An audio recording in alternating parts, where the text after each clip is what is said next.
श्री स्वामी समर्थ कसे आहात? मजेत आहात ना? असलंच पाहिजे कारण तुमची पूर्ण कनेक्टिव्हिटी माझ्याशी आहे आणि मीही तुमच्याशी कनेक्ट आहे जेणेकरून माझी हे आयुष्यामध्ये जर काही पॉझिटिव्ह घडत असेल किंवा होत असेल तर तुमच्याशी बोलून किंवा स्वामी समर्थांचं सतत नामस्मरण करते.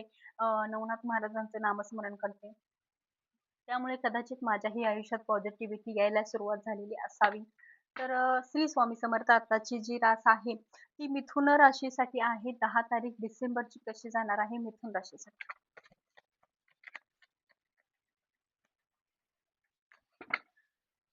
श्री स्वामी समर्थ मिथुन राशीसाठी काय आहे 10 तारखेचं डिसेंबर.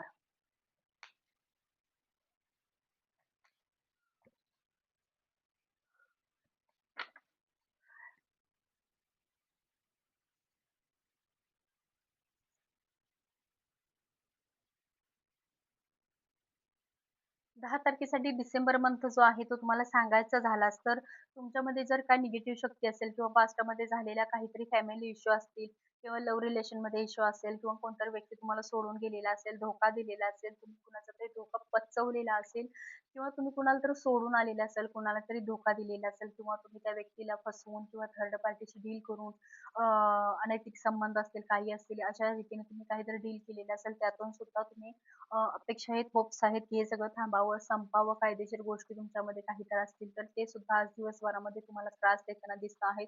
पण स्वामी भक्ती सोडू नका. आज दिवसभरामध्ये स्वामींचं नामस्मरण करा किंवा जे तुम्ही ज्या गुरूंना मानताय त्या गुरूंचं नामस्मरण करा. जेणेकरून या निगेटिव्ह शक्तीचा तुम्हाला त्रास होणार नाहीये. काही निगेटिव्ह गोष्टी तुमच्यासोबत घडणार नाहीत. अजून असं सांगायचं म्हटलं तर अजून खूप जण आहेत ज्यांच्या आयुष्यामध्ये नवीन व्यक्ती, नवीन संधी अशा काही गोष्टी तुमच्या आयुष्यात येताना दिसते आहे. पण अजून अशी सुद्धा एनर्जी आहे की थर्ड पार्टी सिच्युएशन तुमच्या आयुष्यात सुरू आहे. ते आज तुमच्याशी वादविवाद थोडासा होताना दिसतो आहे.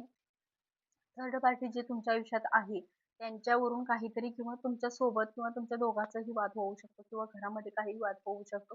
थर्ड पार्टी रिलेटेड अशा काही गोष्टी आहेत. तर आजचा शुभ आहे तुमच्यासाठी 4 अंक शुभ आहे. 13 जो आहे तो अशुभ आहे. आजच्या दिवसात या सगळ्या गोष्टी तुम्हाला फॉलो करायच्या आहेत. कवड्यांवरती बघूयात की तुमच्यामध्ये काय आहे.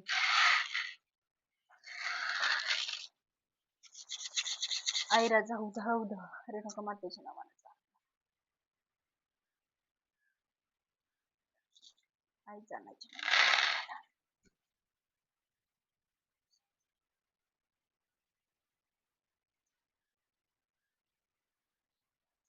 चिडचिड करायची नाही, मनस्थिती शांत ठेवायची आणि दुसरं गोष्ट म्हणजे धाडसीपणा अति दाखवायचा नाहीये. कामापुरता धाडसीपणा दाखवायचा आहे. आजचा योग जो आहे किंवा आजचा दिवसक्रम आहे तो वाघासारखा तीक्ष्ण किंवा चमकणारा तुमचा असू शकतो किंवा काहीतरी डिसिजन घेणारा तुमचा असू शकतो. अति रिॲक्ट करायचं नाहीये. माहित आहे मला की तुमच्यामध्ये जी परिस्थिती आहे ती स्वतः काहीतरी निगेटिव्ह शक्ती जरी असेल तरी सुद्धा वेळ बघून आज जी वेळ आहे तुमच्या आयुष्यामध्ये त्या वेळेनुसार तुम्ही त्यावर रिॲक्ट व्हा. असं नाही की समोरचा उगाच 2 शब्द बोललाय ना आपण 10 बोलून काहीतरी वेगळंच वातावरण तिथे निर्माण करतो आहे. असं काही करू नका. तर श्री स्वामी समर्थ कवड्यांवरची रीडिंग तुमच्यासाठी ही आहे. गणपती बाप्पा तुम्हाला काय ब्लेसिंग्स देत आहेत ते बघा. श्री स्वामी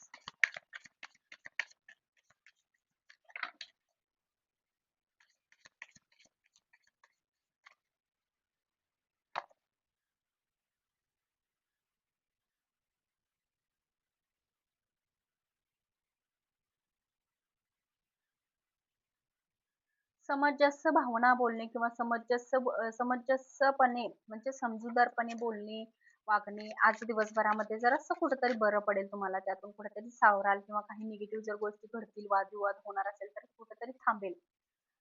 बालिशपणा, स्थिरता. बालिशपणावरती पण स्थिरता म्हणजे अति बालिशपणा करू नका जेणेकरून कसं असतं लहान मुलांना आता चॉकलेट दिलं नाही की ते रडायला लागतात. तसंच तुमचा आज कुठेतरी स्वभाव वेगळा होताना दिसतो आहे. तसं काही करू नका. स्थिर राहा, समजूतदारपणा दाखवा, प्रेम करण्याची कॅपॅसिटी ठेवा. येस.